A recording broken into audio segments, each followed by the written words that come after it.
Hello friends, my name is Vivek Gaggar. आप मुझे देख रहे हैं एनवीआर एडवाइजर्स यूट्यूब चैनल पे। आज हम क्विकली डिस्कस करेंगे यस बैंक में जो 81 बॉन्ड्स कंट्रोवर्सी है which is doing buzz for the past couple of months, वो एक्चुअली है क्या।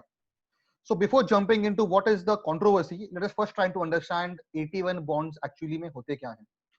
81 बॉन्ड्स जो है बैंक्स इशू करते हैं which are perpetual in nature.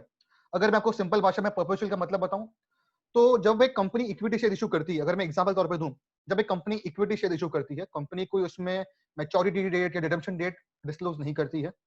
जब एक कंपनी ने इक्विटी शेयर इशू कर दी है, the company doesn't have any obligation to do buyback, to capital reduction और to offer any exit to the investors at any given point of time. Obviously, company can do that. Company can do buyback, cap reduction, but that is not obligatory. That is at the option of the company depending on its financial position. Same way perpetual bonds में कोई expiry date नहीं होती है कि वो 10 years का है, 20 years का है, 50 इयर्स का है। It can go on and on and on even for 100 years. Banks के पास कोई लीगल राइट या लीगल ऑब्लिगेशन नहीं है कि हम उस बॉन्ड्स को रिपे करें।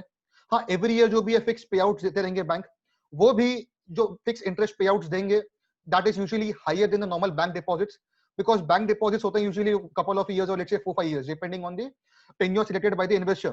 But in case of these bonds, 81 bonds do not have any fixed tenure, as a result of which 81 bonds के जो interest rates होते हैं usually higher होते हैं as compared to normal bank deposits. लेकिन एक चीज यहाँ पे ध्यान रखिए, इन केस ऑफ 81 bonds अगर उनके कुछ कैपिटल रिक्वायरमेंट्स, थोड़े रेशियोज चेंज हुए, then banks can skip the interest payouts for that particular year. Whereas in case of bank deposits, interest payments, interest accumulation is mandatory. 81 bonds के case में वो interest banks, depending on terms and conditions, depending on some parameters, banks can skip those interest payouts. ये bonds जो होते हैं, since perpetually nature होते हैं, इसको quasi equity treat किया जाता है under the law, because they are almost like an equity, just that equity में risk is highest, bonds में it is slightly less because it is a bond and not an equity. As per the ICRA report, India में as on March 2020 roughly 94,000 crore के 81 bonds issued थे, जिसमें से public sector banks ने 55,000 करोड़ के bond 81 bond issue किए थे and private sector banks ने 39,000 करोड़ के 81 बॉन्ड्स इशू किए थे। फर्दर, ये bonds since issued by bankers, RBI is the regulator of this bonds. 81 bonds का फेस वैल्यू होता है 10 लाख रुपीस पर बॉन्ड। ये बॉन्ड्स स्टॉक एक्सचेंजेस पे ट्रेडेड होते हैं। जो इशूअर है, जो बैंकर जो इसको इशू करते हैं, they have the option to recall this bonds after 5 और 10 इयर्स। एक चीज ध्यान रखिएगा यहाँ पे, call option is available only to issuer, put option is not available to bond holder. इसका मतलब ये है, जो बैंकर है वो अपनी डिस्क्रिप्शन पे, अपनी depending on it financial position, can recall this bonds को रिडीम कर सकते हैं, वापस ले सकते हैं आफ्टर 5 इयर्स और 10 इयर्स। बट जो बॉन्ड होल्डर्स हैं, जो इन्वेस्टर्स हैं, उनके पास कोई लीगल राइट नहीं है कि वो कंपनी को बोले या बैंक को बोले कि आप ये बॉन्ड हमको रिपे कीजिए।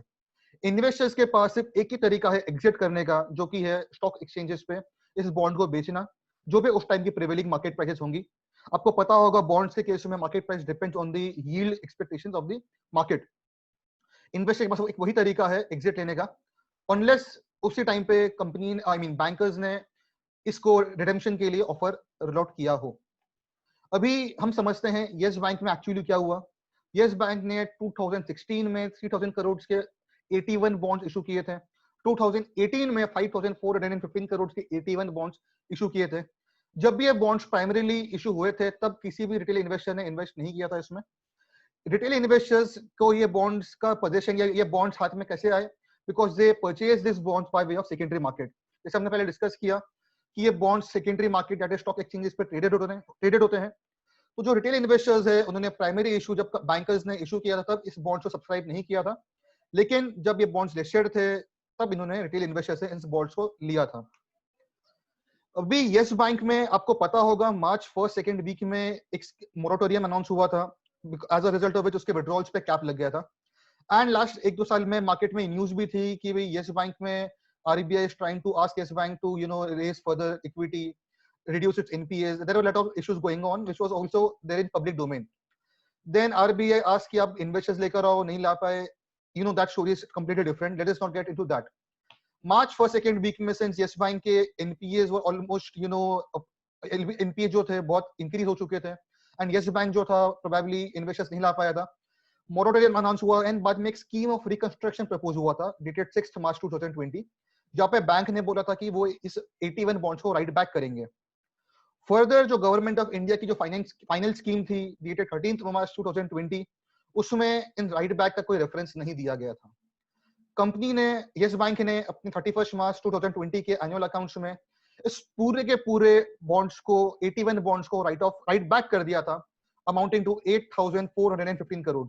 एंड यस बैंक ने अपने फाइनेंशियल रिजल्ट्स में इसको एज अ गेन दिखाया था, बिकॉज ऑब्वियसली यस बैंक ने बॉन्ड इशू किए थे, it had received money and it assumes कि अभी उसको कोई ऑब्लिगेशन नहीं है इन बॉन्ड्स को रिपे करने के लिए। इसके लिए यस बैंक ने इन बॉन्ड्स को राइट बैक कर दिया और अपने बुक्स ऑफ अकाउंट्स में से इनकम डिस्क्लोज किया। Obviously there was some, there would obviously be litigation, and जो डिबेंचर, ये जो बॉन्ड के जो ट्रस्टीज थे, बॉन्ड होल्डर्स के trustees, they challenged this decision by filing a writ petition in the Honorable Bombay High Court. जो trustees है उनके एलिगेशंस क्या थे कि जो इन्वेस्टर्स हैं, they were given an impression कि जो बॉन्ड्स है रिस्क फ्री है एंड ऑब्वियसली रिस्क फ्री है and they offer higher return than regular FDs and therefore the investors should invest in these bonds instead of investing in FDs. तो ये जो relationship managers है Yes Bank के, उन्होंने advise किया Yes Bank के FD holders को कि आप अपनी बैंक डिपॉजिट्स तोड़िए एंड इन 81 बॉन्ड्स में इन्वेस्ट कीजिए। These are again allegations made by the trustees. We have not independently verified these allegations. अब इसके ऑब्वियसली आफ्टर इफेक्ट्स क्या हैं? बहुत सारे पेंशनर्स एंड सीनियर सिटीजन्स जिनके जिन्होंने इन बॉन्ड्स को सेकेंडरी मार्केट या स्टॉक एक्सचेंज से खरीदा था, on a presumption, on a premise कि हमको फ्यूचर में हायर इंटरेस्ट पे आउट्स मिलेंगे, उनकी होल्डिंग 0 रुपीज हो गई। अभी लेट अस सिंपली अज्यूम किसी जो रिटायर्ड है या जो पेंशनर्स है, सीनियर सिटीजन्स हैं, उन्होंने अपना प्रोविडेंट फंड, ग्रेच्युटी, जो भी अक्यूमुलेटेड अमाउंट्स हैं, इन इन्वेस्ट किया होगा इन बॉन्ड्स में, and all of a sudden इनका जो प्रिंसिपल है become zero. They had invested on the premise कि हमको हायर इंटरेस्ट पे आउट्स मिलेंगे। Forget interest, they are not now in a position to recover the interest amounts also. And आपको जैसे मैंने पहले बताया, इन बॉन्ड्स की मिनिमम फेस वैल्यू 10 लाख होती है। तो दैट मींस किसी ने भी अगर इस बॉन्ड्स में इन्वेस्ट किया होगा, उनका minimum exposure in this bonds would be at least 10 lakh. Secondly, investors confidence in bond market जो स्टेकन हो गया था। थर्डली, ऐसे कुछ बॉन्ड हाउस ऑफिशियल्स ने बोला है कि वर्ल्ड वाइड ऐसा कोई प्रेसिडेंट नहीं है कि इक्विटी इन्वेस्टर्स को टच किए बिना बॉन्ड्स को राइट ऑफ कर दिया है। क्योंकि आपको मालूम होगा, कोई भी कंपनी में equity share holders are the first one to take risk and then risk is taken by the other persons. इस केस में यस बैंक में इक्विटी शेयर होल्डर्स को कुछ टच किए बिना बॉन्ड्स को राइट बैक कर दिया गया है। So how come is that possible? These are again after effects and as per the Economic Times article dated 25th May 2020.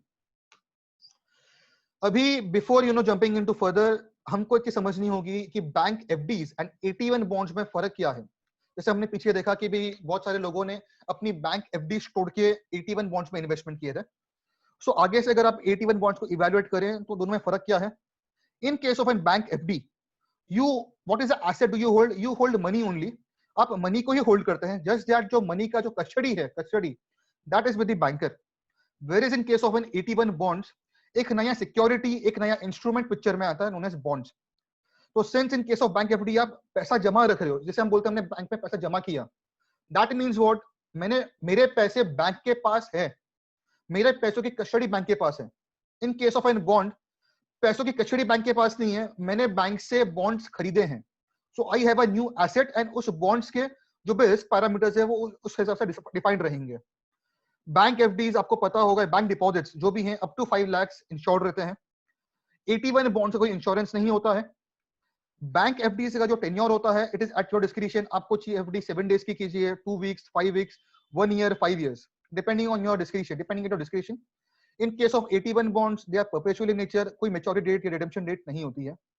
Rate of interest in case of bank deposits is slightly lower than 81 bonds and bankers are in obligation, banks को compulsory होता है interest को payment करने के लिए। In case of an 81 bonds, interest rates obviously high होते हैं, but interest can be avoided if certain conditions are met. एक चीज ध्यान रखिएगा, in a adverse scenario, moratorium could be imposed by regulators on the bank, restricting the withdrawal limit. जैसे आपको पता होगा, बहुत सारे cooperative banks या yes बैंक में भी initially March 1st 2nd week में withdrawal limit थी, but वो withdrawal limit थी, that doesn't mean कि आपका पैसा डूब गया है। आपको पैसा मिलेगा, but that would be subject to certain conditions, and वो कंडीशंस जो रिस्ट्रिक्शंस है, कंडीशंस है, can be lifted, can not be lifted after certain point of time. In an extreme scenario आपका जो पैसा है डूबेगा जब अगर बैंक लिक्विडेशन में जाती है तो, but still your amount would be secured up to 5 lakh rupees. वो भी मैं बात कर रहा था वर्स्ट कम सिनेरियो में, अगर बैंक लिक्विडेशन में जाती है तो। In case of 81 bonds, banks have the right, bank के पास पूरा अधिकार है आपके जो आई मीन 81 बॉन्ड्स उसको राइट बैक करना, एंड आपकी होल्डिंग जो है जीरो हो जाएगी। Risk level in case of an bank deposits, bank fix deposits depends on bank to bank. जैसे हम बोलते हैं cooperative bank slightly higher, public sector banks are reasonably safe, private banks depends on bank to bank, but still it is considered as generally low risk. In case of an 81 bonds it is very high risk, जैसे हमने पीछे discuss किए बहुत सारी चीजें। अभी हमारी advice यही रहेगी, अब जब भी किसी बॉन्ड्स, डिबेंचर्स, कंपनी डिपॉजिट्स, किसी भी कंपनी डिपॉजिट्स बैंक का हो, कंपनी का हो, आप उसके टर्म्स ऑफ इशू ध्यान से पढ़िए, बिकॉज उसमें ऑब्वियसली बहुत सारे फाइन प्रिंट्स होंगे, बहुत सारे टर्म्स एंड कंडीशंस होंगी तो शायद आपने पढ़ी नहीं होगी या आपने शायद इवैल्यूएट नहीं किया होगा। क्योंकि जो भी आपको इंक्रीज रिटर्न्स देंगे, जैसे हमने 81 बॉन्ड्स में देखा इंक्रीज रिटर्न्स से, but that came up with additional risk also. In case of any confusion kindly contact your financial and legal adviser.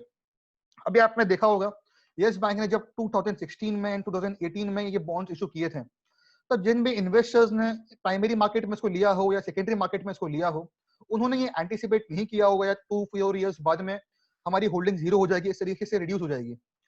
So it is always advisable to study all these documents before investing in such instruments. हमने यहाँ पर difference let down किया सिर्फ bank deposits, bank fixed deposits and 81 bonds. There are also various other class of instruments like debentures, like company deposits, etc. But it is important कि आप जिस भी instrument में इन्वेस्ट करें, आप अपनी रिस्क एपेटाइट समझें, उसके टर्म्स ऑफ इशू समझें, एंड वो दोनों अगर मैच हो रहे हैं तो ही इन्वेस्ट कीजिए। Otherwise merely for the sake of high returns, do not invest in any security for the sake of it. I hope आपको हमारा वीडियो पसंद आया हो। If you liked it, do like it on YouTube, share it with your friends and relatives to whom this video may be relevant. Thank you.